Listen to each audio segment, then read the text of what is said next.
Hey guys, with the polls for the 2016 election being famously incorrect, today we'll be taking a look at how the 2020 electoral map would look like if polls were to swing the exact same way that they did 4 years ago between Vice President Joe Biden and President Donald Trump. So first, I'm just going to be filling in the solid and likely states for both candidates, as I think that these states are pretty solid and they're really not going to swing in any opposite direction regardless of what the polls currently say. So the likely and solid states for both President Donald Trump and former Vice President Joe Biden, I'm going to be filling in at this moment right here. So after the solid and likely states have been filled in for their respective parties, Donald Trump is now down with 125 electoral votes to Joe Biden, who leads with 212 electoral votes. For President Trump, I'm going to include the state of Nebraska as well as Maine, the second districts out of both these states, as likely and lead margins for President Trump, just because there is no polling data out of these states to compare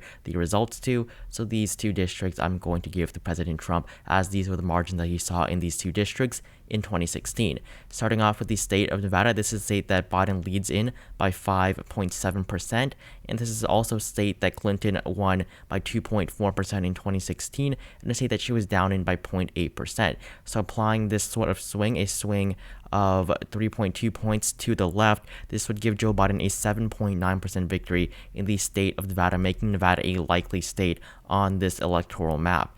The state of Arizona, 11 electoral votes. Joe Biden leads here by 3.2%. And taking a look at the 2016 results compared to the polling average, Trump in this state underperformed by 0.5% on election night. He was leading by 4%. She won this state by 3.5%. As you can see, the polling in the state of Alaska was very close up until the end of the 2016 election cycle. So the state of Arizona will go to Joe Biden by a margin of 3.5%. That will go into the lean Biden column. Finishing off the Sun Belt, the state of Texas. This is the shocker here. Texas currently polling in favor of President Trump by 2.6% in 2016.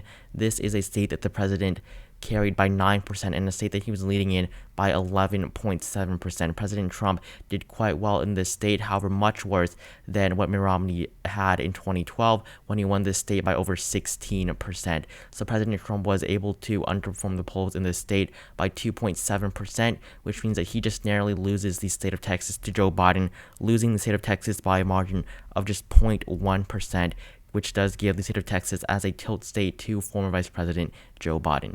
The state of Minnesota, 10 electoral votes is next. In the state of Minnesota, currently Joe Biden leads in this state. The former vice president leads by 8.9%. This is quite a bit higher than the numbers that he saw previously, as Joe Biden has seen a little bit of a surge in his polling numbers in the state of Minnesota, much higher than the 6% to 4% lead that he had in the beginning of the month of September. So currently Joe Biden leads by 8.9%.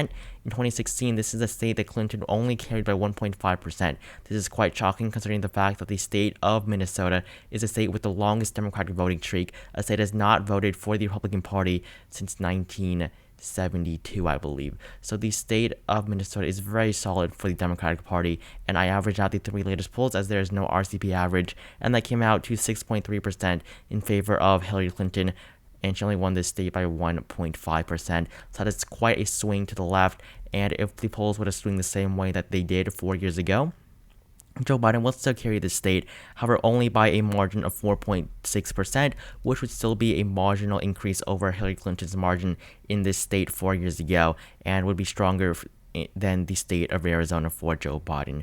The state of Iowa, this is also pretty shocking. As you can see, Donald Trump only leads in this state by 1.6%. This state has been very close in the 2020 election cycle between Joe Biden and President Trump.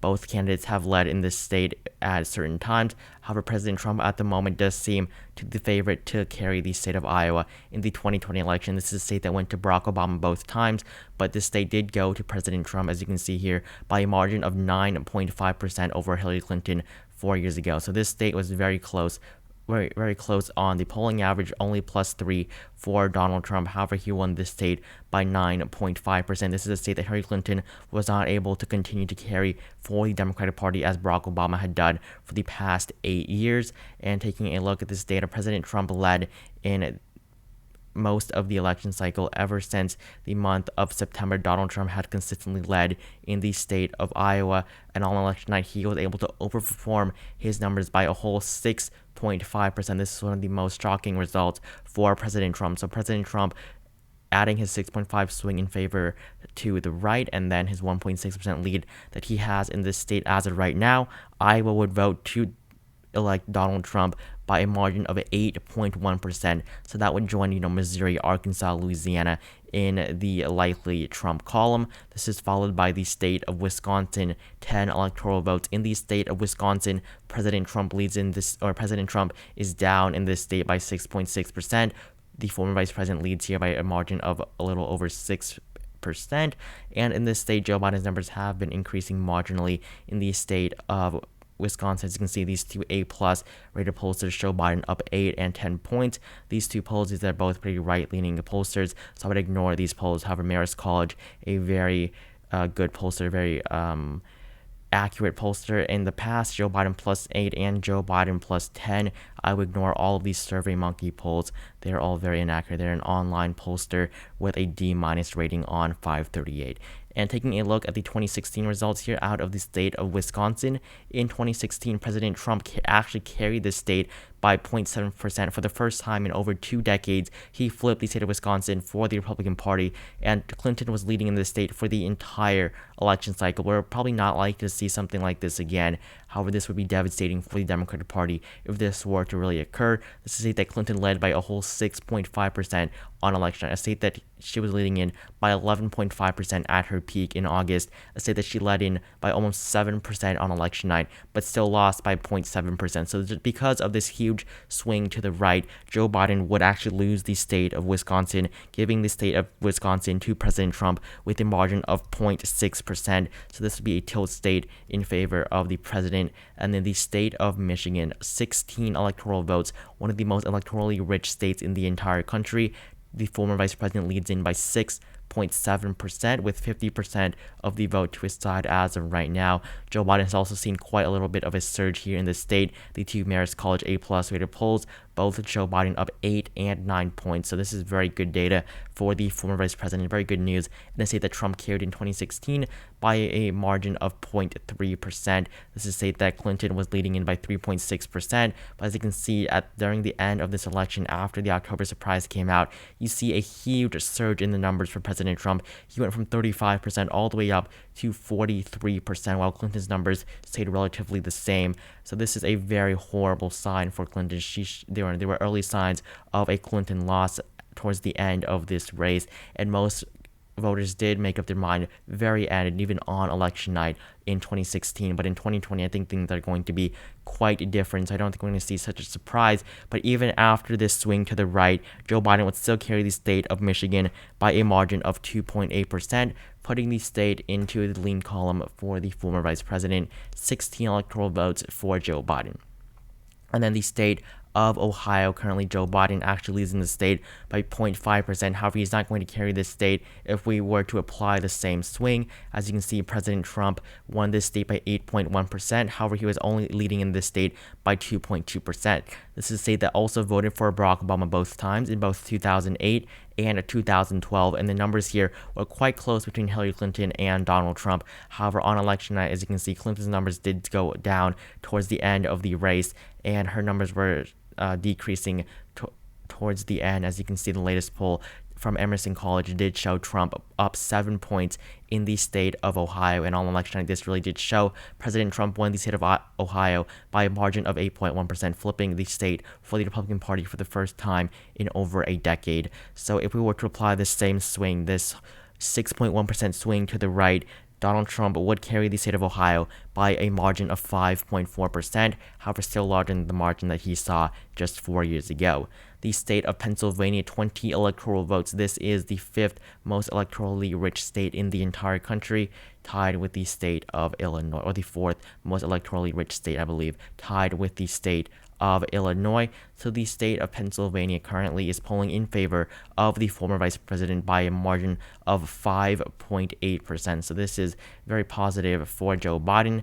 And in 2016, this is a state that Clinton led in by 2.1%, and Trump was leading by 0.7%. As you can see, some pretty ominous signs for Hillary Clinton towards the end of the campaign. She was down 1 point according to the last poll conducted before the election by Trafalgar Group. So their numbers in all of these Rust Belt states do seem to show that towards the end of the race, Clinton's lead was decreasing, and Trump did see a huge surge right before election night. So this was an early sign of what was to occur on election night back in 2016. However, even applying this shift to the right by a margin of 2.8%, Joe Biden would still carry the state of Pennsylvania by a margin of 3%. So that will go into the Biden column as another lean state. And then we have the state of New Hampshire. Currently, the state of New Hampshire is polling in favor of the former vice president by a margin of 9.4%. He has seen quite a surge in this state. Many SurveyMonkey polls, although not the most accurate, do show Biden up over 20 points in many of these polls. Very good sign for the former vice president. And then in Emerson College, a Mindstreet pollster shows Biden up 8 points, and just many new polls show Biden doing very well here in the state of New Hampshire. As you can see, he has had quite a bump since the first presidential debate. And in 2016, this is a state that Clinton only won in by 0.3%. This is quite alarming for Hillary Clinton, a state that went to Barack Obama by pretty solid margins in 2008 and 2012. However, Hillary Clinton was only able to lead in this state by 0.3% on election night and won this state by the exact same margin. This is the only state that polls were actually pretty accurate in, and as you can see, the polls towards the end did show Trump doing very well. However, at the very last moments of the campaign, Clinton was able to regain her lead in this state. This is a state that Clinton, led in by over 10% at one point. However, this state drastically became a very, very close towards the end of the election cycle. So President Trump was still able to lose this state. However, he did much better than both Mitt Romney and John McCain just 4 and 8 years ago from 2016. So applying this shift of +0 for either candidate, Joe Biden would still carry the state of New Hampshire by a margin of 9.4%, putting the state of New Hampshire back into the likely column for the Democratic Party.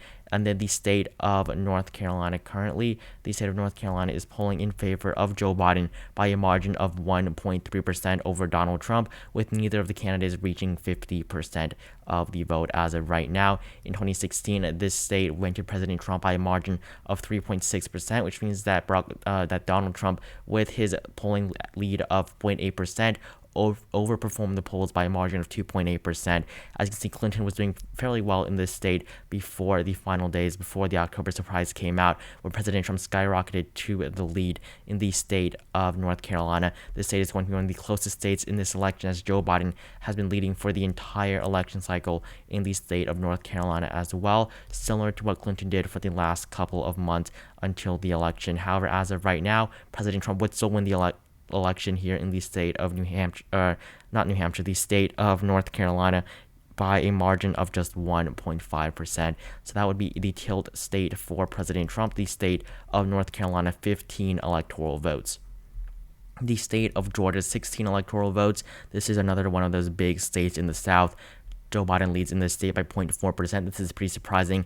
This is a state that has not voted for the Democratic Party since 1992. So Joe Biden leading in this state by a margin of 0.4%. And then taking a look at the Real Clear Politics data for the state of Georgia in the 2016 election, this is a state that Trump led in by 4.8%, and a state that he won by 5.1%. This is quite a step down from Mitt Romney's margin in 2012, and a huge step down from the solid margin that George W. Bush had in 2004 in the state of Georgia. However, Trump was leading in most of the campaign, as he was only down for a little bit in the month of August. However, after that, Trump's numbers here really did peak for him at 49.6% of the vote. He was able to win a majority of the vote in the state of Texas in the 2016 election. So with this swing applied, Joe Biden would still win this state, as he only overperformed the state. President Trump only overperformed by 0.3%. So Joe Biden would carry the state of Georgia by just 0.1%. So this is good for the Biden campaign. He would still carry the state of Georgia if the same swing were to be applied. And then finally, the state of Texas, 29 electoral votes. This is the third most electorally rich state in the entire country. Florida currently polling in favor of the former vice president by a margin of 2.7% over the president, with neither candidate again being at 50% of the vote. However, comparing this to the 2016 data, President Trump was able to win this state by 1.2%, while he led it in it by 0.4%. So this is a 0.8% increase for the president on election night. I can see Clinton was doing pretty well. This is a state that Barack Obama again carried in both 2008 and 2012 in both of his pretty strong victories. However, President Trump was able to lead at the very end, as the latest polls did show President Trump up in the state of Florida. This is a very common theme that you see in the 2016 election, where Donald Trump was really able to surge in almost every single state towards the end of the election cycle. So with this 0.8% swing to the right applied to the 2020 data, Joe Biden would still carry the state of Florida by a margin of 1.9%, larger than Trump's margin from 2016. So if the Electoral College were to swing the same way that it did 4 years ago in 2016, Joe Biden would win 362 electoral votes and Donald Trump 176 electoral votes. This would be the largest margin for any Democrat since the year 2008, as Barack Obama won 369 electoral votes just 12 years ago. This would be larger than Barack Obama's 2012 margin, when he won around 330 electoral votes. So this would be a very strong victory for Joe Biden. However, I think this is completely unrealistic. The state of Texas, I think, would almost definitely go to the president. The state of Georgia, I think, would be a pretty back and forth. I would honestly say it is a pure toss-up at this point, as well as the state of North Carolina and the state of Ohio. Iowa, I do expect to go to President Trump, however, by a much smaller margin, not a likely margin. Wisconsin, I expect to go to the former vice president. So we see more of a typical map, as well as the second districts of Nebraska and Maine. I do expect to be voting very well for the former vice president. And so that is it for this video. If you enjoyed it, please leave a like down below. Also consider subscribing to my channel if you have not, and I will see all of you guys in the next video.